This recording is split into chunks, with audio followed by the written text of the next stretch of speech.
Patas y colas, vamos a conocer aquí en Siempre en Casa. Soy Jorge Rodríguez, todo sobre el síndrome de Noé. Seguro has escuchado la historia de Noé y el arca, ¿no? Y la pareja de animales que iba metiendo al arca. Bueno, pero hay quienes se dedican, entre comillas, a coleccionar animalitos. Así es, lo hacen probablemente de buena intención, pero ¿sabes que esto puede representar también una patología? Mucha atención. Vamos a conversarlo con el doctor Santiago Stucchi, médico psiquiatra del Hospital Víctor Larco Herrera. Doctor Stucchi, bienvenido. ¿Cómo está?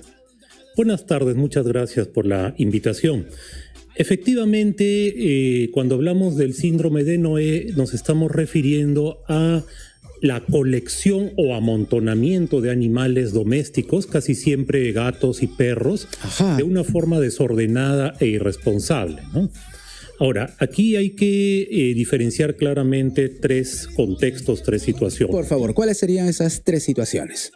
La primera es de la persona que legítimamente y con buena voluntad y de manera responsable cuida varios animales, ¿no? Como decía, correcto, generalmente son perros, gatos, pero podrían ser otros. Tienen un albergue, por ejemplo, en casita, ¿no? Deciden tener un albergue, acondicionan su casita y comienzan a rescatar animalitos. Rescatan animales y los tienen, repito, en buenas condiciones, con bastante espacio, alimentación, cuidados veterinarios. Esa sería la primera situación. La segunda sería de aquellas personas que acumulan animales, pero no precisamente con la intención de ayudar, sino con fines comerciales ilícitos para venderlos, reproducirlos, pero no les dan los cuidados necesarios. Ahí hay como negocio, lamentablemente. Como negocio, ¿no? Pero un negocio mal llevado, un negocio carente ilícito, de escrúpulos, ¿no? Ilícito, por cierto. Ilegal, inclusive. Claro, exacto. Y la tercera situación, que es justamente a la que estamos haciendo referencia, es la de personas que también quizás en principio con buenas intenciones empiezan a recoger o acumular animales, también generalmente perros y gatos, pero a un punto que ya no pueden darles los cuidados que ameritan, es decir, en espacios muy reducidos, en malas condiciones de higiene, sin alimentación y sin cuidados veterinarios. A esa situación, a esa tercera situación es que se le llama el síndrome de Noé. El síndrome de Noé, qué interesante. ¿Y eso lo hacen de manera compulsiva, doctor? Claro, podríamos decirlo de alguna forma que es es como un acto compulsivo, ¿no? Un coleccionismo que está relacionado con otro síndrome que es el síndrome de Diógenes, ¿no? Que es el coleccionismo de objetos. Hay personas que acumulan un montón de objetos pero sin ton ni son, sin ninguna utilidad clara, por el simple hecho de tenerlos, al punto de ya no tener espacio para ellos mismos. Entonces, esto se le llama, repito, el síndrome de Diógenes, y una variante es justamente el síndrome de Noé, pero con seres vivos. Qué interesante, ¿no? Claro, hay personas que efectivamente en casita como que meten de todo, ¿no? O algunos objetos en particular. En este caso, hay quienes, claro, coleccionan, por decirlo de alguna manera, esto es solo una frase metafórica, ¿correcto? Animalitos, ¿no? En este caso, gatitos o perritos, y los meten a casita. Sí. Efectivamente, hay una situación similar. Claro, considerando pues las grandes diferencias desde todo punto de vista entre amontonar objetos y seres vivos. Por supuesto, por supuesto. ¿Esta es una patología, entonces, doctor? ¿Puede tener o debe tener tratamiento? Sí, en el caso de que la persona tenga esta conducta acumuladora de animales, como decías un rato, sin ningún cuidado, sin ninguna responsabilidad y sobre todo sin autocrítica, sin darse cuenta de lo que está haciendo, muchas veces sin aceptar ayuda de ningún tipo. En estos casos se habla muchas veces de un trastorno mental, ¿no? Ok. Y en esos casos, ¿cuál es el tratamiento? ¿Se necesita hacer algún tipo de intervención, por ejemplo? ¿Qué tipo de tratamiento se podría encaminar?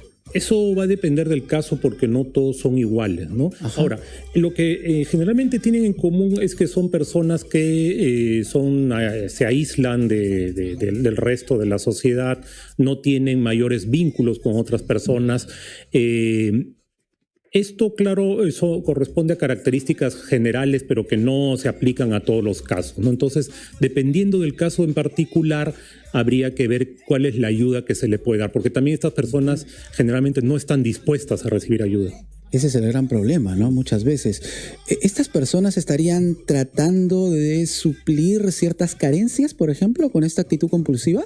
Podría ser, ¿no? Podría ser por lo mismo que no tiene mucha facilidad u oportunidad para interaccionar con otras personas, quizás encuentran en el coleccionismo una forma de compensar esta situación.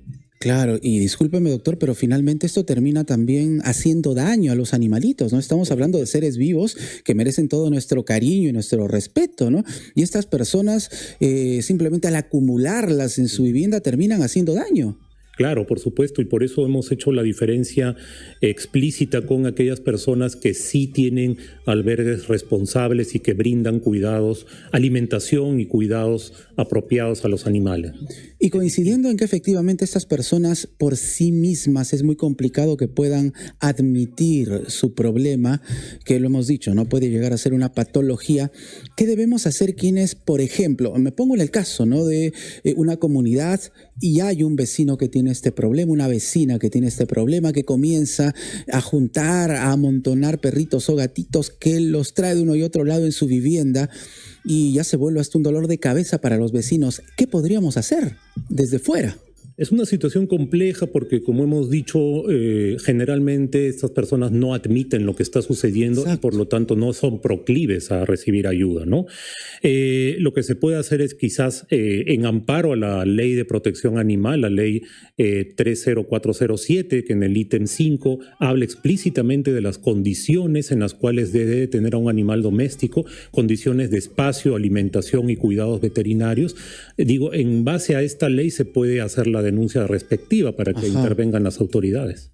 Claro, qué interesante, doctor. Y si vemos que, no sé, en casa, ¿no?, tenemos a un pequeño, una pequeña que ya comienza desde niño, desde niña, con estas actitudes compulsivas de acumular cosas, ¿cómo podemos afrontar esa situación?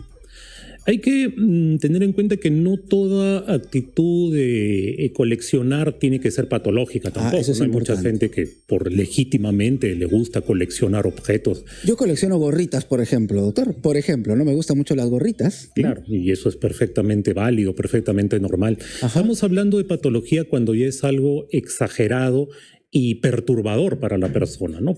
Como decíamos en el síndrome de Diógenes, gente que acumula objetos sin ton ni son, sin ningún propósito, al punto de que ya perturba el orden de su casa y los lleva inclusive a condiciones de higiene inadecuadas. Si esto lo extrapolamos a los animales, va a ser algo similar, ¿no? Claro, claro. Qué preocupante realmente, ¿ah? Y vamos a otro escenario que tiene que ver con los animalitos, doctor Stucky. Hay quienes, por ejemplo, acumulan, por decirlo de alguna manera, animalitos, perritos, gatitos, y de pronto luego los comienzan a abandonar, ¿no? Los comienzan a abandonar también, al parecer de manera compulsiva, reitero, causándoles muchísimo daño. Esto también podría ser incluido, este tipo de personalidad, quienes acumulan y luego abandonan, dentro del síndrome de Noé. En el síndrome de Noé, más bien es raro que la persona quiera deshacerse de los animales, inclusive estando en condiciones de mala higiene y de enfermedad. Hay una resistencia a que se los lleven, ¿no?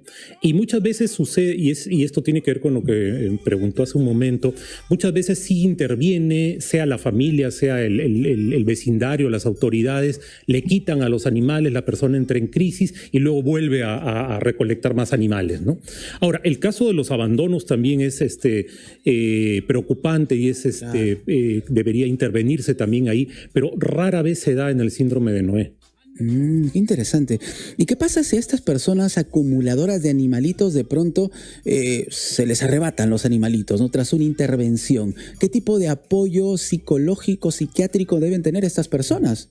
Es importante que lo tengan porque, como habíamos dicho hace un momento, el verse de pronto sin los animales que para ellos, en su manera de pensar, representan su soporte, puede provocar una crisis emocional, ¿no? Entonces es muy probable, claro, repito, esto no se puede generalizar, pero claro, es muy probable, hay casos y casos. Es muy probable que requieran tratamiento psiquiátrico y terapia psicológica. Y es importante lo que usted señala, doctor Stucky, porque el tratamiento psiquiátrico y el seguimiento psicológico pueden y tienen que ir de la mano también en estos casos, ¿no? Es un trabajo conjunto. Por supuesto, claro, es un trabajo conjunto entre psiquiatra, psicólogo, servicio social, autoridades. Sí. Un asunto complejo. Definitivamente, definitivamente. ¿Y hay un origen de este tipo de patologías? ¿Estamos hablando de un entorno familiar que pueda lamentablemente llevarnos a esos extremos? ¿Es algo genético? ¿Qué es lo que se ha descubierto en las investigaciones? Podríamos hablar de múltiples orígenes, más que de uno solo. Yo no podría decir esto se produce por esto. No. Generalmente en este tipo de problemas y en general en los problemas emocionales confluyen varios factores, ¿no? Ajá, por ejemplo. Sí puede haber factores genéticos, en general estoy hablando, ¿no? Claro. Factores biológicos que predisponen a ciertas personas a ciertas conductas, a lo que se suman los eventos biográficos que va teniendo la persona desde su infancia y que configuran una personalidad, más el entorno social en el que le toca vivir. O sea, se habla de un problema multifactorial. Ah, ok.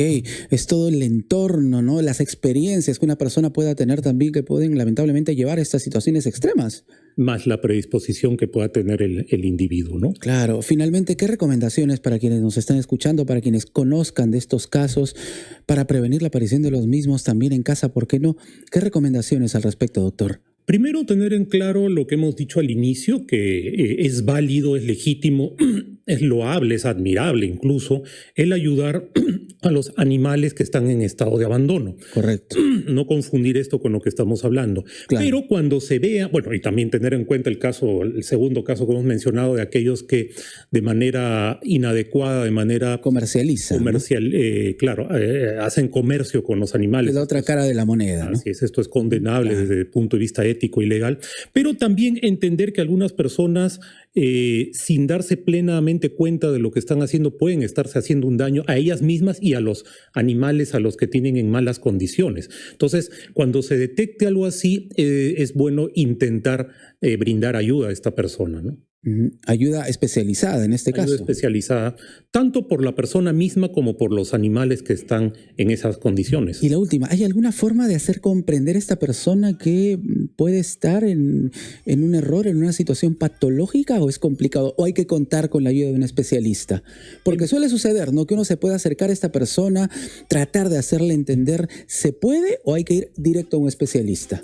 En principio, justamente para hablar del síndrome de Noé, haciendo una aclaración, un paréntesis, el síndrome de Noé es más que todo una denominación coloquial, ¿no? Sí, no claro. Es un término propiamente. A propósito de la historia de Noé, claro, de la que hacíamos referencia. Así es, lo mismo que síndrome de Diógenes. Pero lo que decíamos es que para hablar de este problema, en principio la persona no debería ser plenamente consciente de la situación que se está generando, ¿no? Entonces va a ser difícil, en teoría, en general, poderla convencer, pero tampoco es una cuestión imposible, ¿no? O sea, con la ayuda debida esta persona puede salir adelante y tener una autocrítica de lo que está pasando. De repente hacerle comprender que necesita ayuda, ¿no? Necesita ayuda y que puede superar este tipo de problemas. Así. Doctor, muchísimas gracias. Muy importante su aporte. El doctor Santiago Stucchi, médico psiquiatra del Hospital Víctor Larco Herrera, con nosotros aquí en Siempre en Casa. Te quiero recordar que ya puedes suscribirte en clubfcc.com y por solo $7.99 o $20.99 podrás ganar una moto Honda Navy. Además, camisetas oficiales y entradas a los partidos de tu equipo favorito. Ingresa ya a clubfcc.com y únete al club de los verdaderos hinchas. No pierdas esta oportunidad. Y ya lo sabes, este jueves 27 prontito se va la moto. Así es, se va la moto. Términos y condiciones en clubfcc.com. Volvemos con mucho más.